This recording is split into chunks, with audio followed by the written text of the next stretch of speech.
pagtatrabaho, trabaho talaga. Pero hindi rin namin nakakalimutan yung pag-aanin para masaya, yung hindi masyadong serious.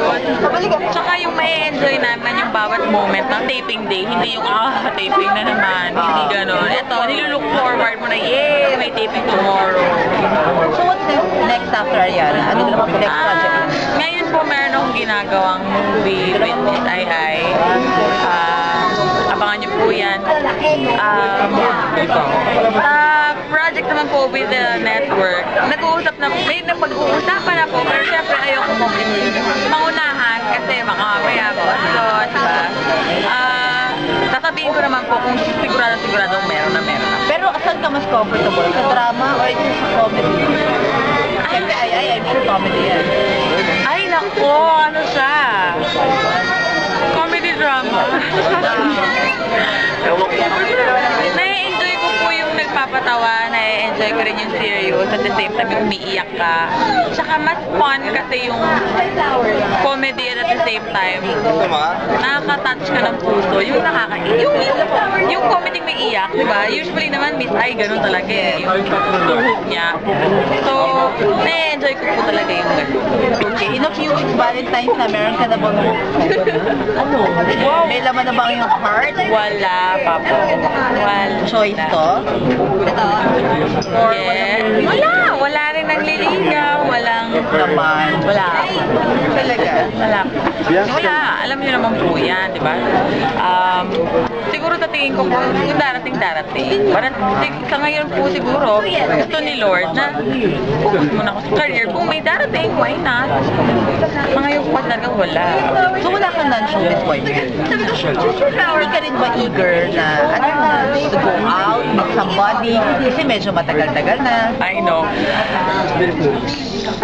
Nakakamiss yung feeling na may text ka, feeling na may nagte-text sa'yo. Kunyari, pagod ka sa work, yung feeling na, pagod ako ngayon, yung ganon. Pag magkakasakit ka, may mag-aalaga sa'yo, may mag-aalala, yung kumain ka na ba, yung mga important things na ganon. Nakakamiss yung may kasama ka manood ng sine, may kasama ka kumabas para mag-dinner. Nakakamiss yun eh. Pero nagagawa ko lahat ng mga yun, kasama mga friends ko and family. Siguro, ngayon, doon na muna talaga. Kasi wala eh, ayoko naman ipilit na gusto ko na. Hindi. Kung wala, di ba? Parang, if it will come, then it will come. If it will happen, then it will happen. Yun po. Yes. Nagka-boyfriend. Pero nag-date ka after. But you and John, are you okay now? Are you friends? Are you civil? Hindi pa rin po kami Wala pag-usap? Nagkita. Wala kami. But are you open to work with him? Oo naman. It's been a while, you know. Kung magsistick ka pa sa kung ano yung nangyari dati, walang mangyayari. Di ba lahat naman na tayo dapat umuusan tayo every single day. So, work yan eh. Sayang naman, di ba? Diyan parang kanina, doon sa sinabi mo, unforgettable yung ano mo. Oo, yung lines. Lines mo. Parang nakarelate ka ba doon? Siyempre Because naman. of that situation. Oo, ako kasi aminado ko na nung may pinagdaanan ako sa buhay, ang kasama ko talaga, Ariana family.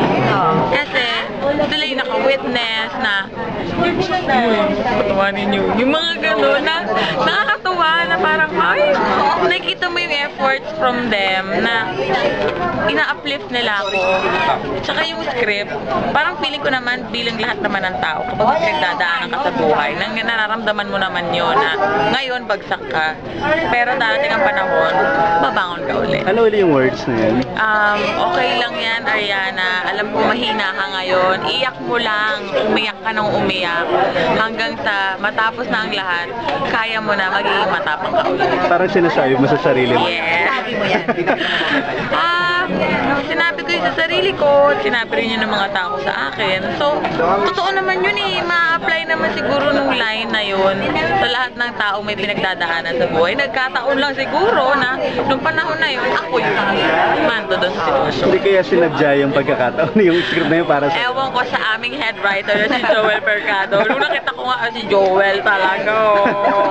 Lang sa mga co-star mo, sino yung nakakausap mo pagdating doon, yung mga nag-division ng mga maganda.